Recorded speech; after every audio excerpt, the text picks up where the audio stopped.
A palavra de Deus nesse domingo vai nos ensinar que devemos amar a Deus e ao próximo, sendo que esse próximo deve ser, sobretudo, aqueles que são os menos favorecidos e esquecidos da nossa sociedade. Olá, sou o Padre Frei Inácio José, pároco da paróquia de Nossa Senhora das Mercês, Arquidiocese de Belo Horizonte, mestre em Teologia Bíblica pela Faculdade Jesuíta de Filosofia e Teologia, doutorando em Teologia Bíblica pela Faculdade Jesuíta de Filosofia e Teologia. Autor e escritor do livro A Misericórdia como Caminho de Salvação, que pode ser adquirido pela editora Dialética. Nós estamos celebrando o 30º domingo do Tempo Comum, e nós temos como palavra de Deus Êxodo, capítulo 22, versículo 20 a 26, primeira carta de São Paulo aos Tessalonicenses, capítulo 1, versículo 5c a 10, e Mateus, capítulo 22, versículo 34 a 40. Vamos meditar com alegria a santa palavra de Deus.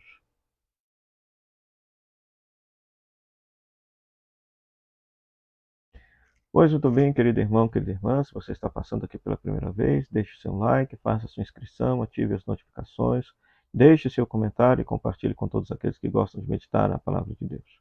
Minha saudação à Rádio Comunidade FM de Bom Sucesso e à Web Rádio Nossa Mãe de Birité, nossas parceiras na evangelização.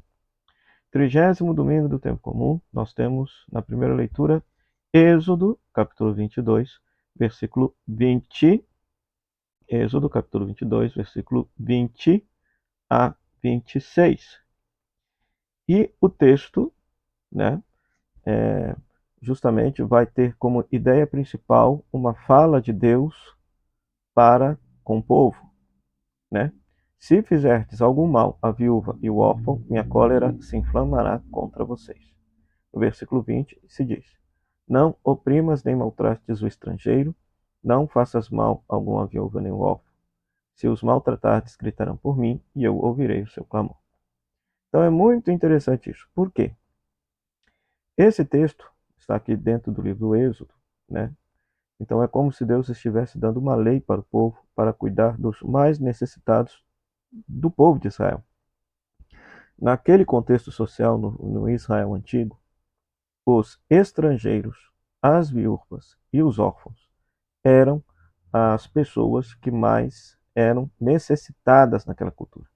Sempre vai aparecer ou em duplas ou em trio essas três classes de pessoas: viúva, órfão e estrangeiro. O estrangeiro, porque ele não tem cidadania dentro da terra, então ele deve ser cuidado, bem cuidado pelo povo, uma vez que o próprio povo de Deus também foi estrangeiro em terra estranha, né? Ou seja, o povo viveu como estrangeiro no Egito, até padecer a escravidão. Então, por isso, eles têm que cuidar com muito amor e carinho de todos aqueles que são estrangeiros na sua própria terra. Depois, a viúva, porque a sociedade era patriarcal. Então, se a viúva, por acaso, não tivesse tido algum filho homem, todos os bens do casamento passavam para o parente próximo homem, né? Isso caso o parente próximo homem não aplicasse com ela a lei do levirato, ou seja, de lhe fazer um filho homem em nome do marido falecido. Caso isso não acontecesse, a viúva deveria viver de esmola, da caridade das pessoas. Então, por isso que lá no Evangelho, quando Jesus ressuscita o filho homem da viúva, o filho único da viúva, na verdade estava resgatando a possibilidade daquela viúva viver com dignidade. E o órfão, porque perdeu o pai e a mãe, então não tem ninguém que lhes cuide. Então, essas três categorias de pessoas podem simbolizam, representam os mais pobres de Israel. Os mais pobres de Israel. E aqui se deixa bem claro, né? Se deixa bem claro que nessa primeira leitura tem de cuidar deles, tem que cuidar dos pobres da sociedade, porque se eles clamarem a mim, eu os escutarei. Eu os escutarei, né? Se a gente poderia continuar a leitura, porque, por exemplo, no versículo 24 se fala do empréstimo do dinheiro, ou seja, não emprestar o dinheiro com usura para o pobre, né? Se você tomar algum penhor do teu próximo que você tem que devolver antes do pôr do sol. Se tiver alguém padecendo frio, lá no versículo 26, você tem que dar a coberta para que ele possa se proteger do frio, né? Então, quando a gente olha, por exemplo, a nossa realidade brasileira, então a gente vê muitos moradores de rua, a gente vê crianças abandonadas, a gente vê pessoas que não têm condição de terem um sustento próprio, como é o caso das viúvas, né? Então, estes são o próximo. Estes são o próximo. E por que eu digo que são o próximo? Porque lá no Evangelho, né, a primeira leitura sempre está em paralelo com o Evangelho, né? Os fariseus perguntam para Jesus, né, qual é o maior mandamento da lei de Deus, o maior mandamento da lei. E Jesus responde: amarás o Senhor teu Deus de todo teu coração, toda a tua alma e todo o teu entendimento. Esse é o primeiro e maior mandamento. E o segundo é: amarás o teu próximo como a ti mesmo. É interessante que essa cena aparece também lá em Lucas. E aí em Lucas aparece uma parábolazinha que é única de Lucas, que para explicar quem é o próximo, Jesus conta a parábola do bom samaritano, ou do samaritano misericordioso. E naquela parábola, Jesus vai dizer que o samaritano se fez próximo do necessitado.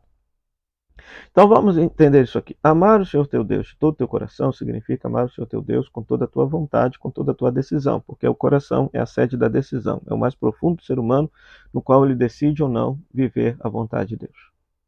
A alma aqui não é um dado espiritual no ser humano. A alma significa a própria vida. Nefesh, em hebraico, significa a própria vida da pessoa. Então, amar a Deus com toda a tua vida significa que você ama a Deus não somente no espaço religioso, mas em todas as circunstâncias da sua existência. É uma ocasião de você demonstrar o seu amor a Deus, na convivência na família, no lazer, no trabalho, onde quer que você esteja. E de todo o teu entendimento, com toda a tua inteligência. Os judeus gostavam muito de meditar, pensar nas coisas da fé, nas coisas da religião. Todos os sábados iam na sinagoga para debater a palavra de Deus. E esse aspecto, repito, para o povo cristão católico ainda é muito defasado. Nosso povo não gosta de estudar a fé e é necessário dedicar a inteligência para entender os conteúdos daquilo que a Igreja Católica acredita. Tenho comigo que uma pessoa que conhece profundamente sua fé não troca sua fé por outra que foi inventada aí em qualquer esquina, né? E só que, veja, repare só, que Jesus aqui, ele não responde à pergunta, porque eles perguntam qual é o maior mandamento da lei, Jesus acrescenta mais um. O segundo é semelhante a esse. E aqui é muito interessante, por quê? Porque para a fé cristã não tem jeito de amar a Deus sem amar o próximo. Até mesmo porque a gente acredita que Deus se fez próximo, Deus se fez pessoa humana. Então o lugar privilegiado para a gente amar a Deus é na convivência com o ser humano. E o próximo como a ti mesmo, e o próximo, então, que é o Evangelho quer nos mostrar, são aqueles necessitados lá da primeira leitura. Viúva, órfão, estrangeiro. Os pobres, os necessitados. Deles nós precisamos nos fazer próximo, porque Jesus sempre estava próximo deles. Então não é uma questão ideológica, não é uma questão política, não é uma questão filosófica, é uma questão de fé, é uma questão cristológica. O cristão que não se aproxima dos necessitados, ele não é cristão. Porque Jesus historicamente se aproximava dos necessitados, famintos, doentes, órfãos, crianças abandonadas, etc. Isso está tudo lá no Evangelho. E veja mais, versículo 10, Jesus vai dizer que toda a lei e os profetas dependem desses dois mandamentos, ou seja, que toda a palavra de Deus, todo o Antigo Testamento, está resumido nesses dois mandamentos: amar a Deus e amar ao próximo, como a si mesmo. Né?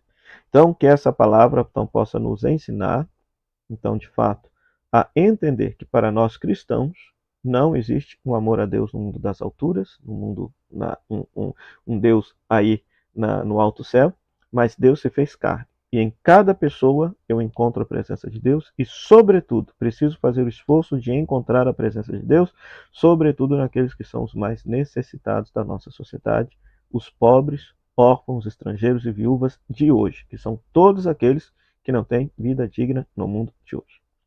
E a segunda leitura, queridos irmãos e irmãs, que está lá em a primeira carta de São Paulo aos Tessalonicenses, capítulo 1, versículo 5 a 10, né? Paulo ainda está saudando a comunidade, né? Está saudando. Do domingo passado, Paulo elogiou a fé, a esperança e a caridade dessa comunidade, mas hoje está elogiando a conversão deles. A conversão deles, né? Porque eles acolheram a palavra de Deus com alegria, apesar de tantas tribulações e perseguições. E veja só como que Paulo se expressa. Vocês, versículo 9. Como vos convertertes, abandonando os falsos deuses para servir ao Deus vivo e verdadeiro, esperando dos céus o seu Filho, a quem ele ressuscitou dentre os mortos, Jesus, que nos livra do castigo que está por vir. Então, essa era uma comunidade pagã que se converteu vamos dizer assim, ao judeu-cristianismo. Por que a gente sabe disso? por causa dessa expressão. Converter dos falsos deuses, abandonar os falsos deuses, era uma expressão típica da conversão do judaísmo. Quando alguém abandonava a idolatria, os ídolos pagãos, e passava a adorar o Deus de Israel, se dizia que ele abandonou os falsos deuses e se converteu para servir ao Deus vivo e verdadeiro. O ídolo é um Deus falso, é um Deus morto. Tem olho, mas não vê, tem boca, mas não fala, tem orelha, mas não ouve. Diferente do Deus de Israel, que é um Deus vivo. Então, é uma expressão tipicamente judaica. Então, era uma comunidade pagã, adoravam os deuses pagãos, mas agora adoram o Deus de Israel e esperam o Messias, que virá do céu para o salvar.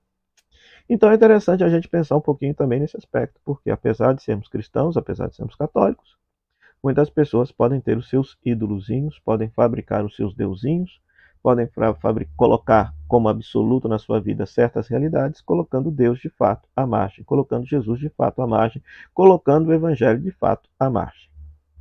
Então é interessante a gente nessa semana também se perguntar: será que por acaso eu fabriquei algum falso Deus para mim? Fabriquei um ídolo para mim e coloquei este ídolo como absoluto na minha vida, absoluto na minha existência, de tal maneira que o Deus vivo e verdadeiro, Pai de nosso Senhor Jesus Cristo, se tornou um adendo na minha existência, coloquei ele à margem da minha vida, à margem da minha existência. Lembrando que conversão é um processo que a gente deverá fazer todo santo dia de nossa vida. Ou seja, até o fim de nossa vida, deveremos sempre nos voltar para Deus, converter a nossa vida na perspectiva de nos assemelharmos a seu Filho Jesus Cristo. Então peçamos nesse 30º domingo do tempo comum ao Senhor que conceda a todos nós essa graça. O Senhor esteja convosco, Ele está no meio de nós. Que a bênção de Deus Todo-Poderoso, Pai, Filho e Espírito Santo, desça sobre você e permaneça para sempre. Amém.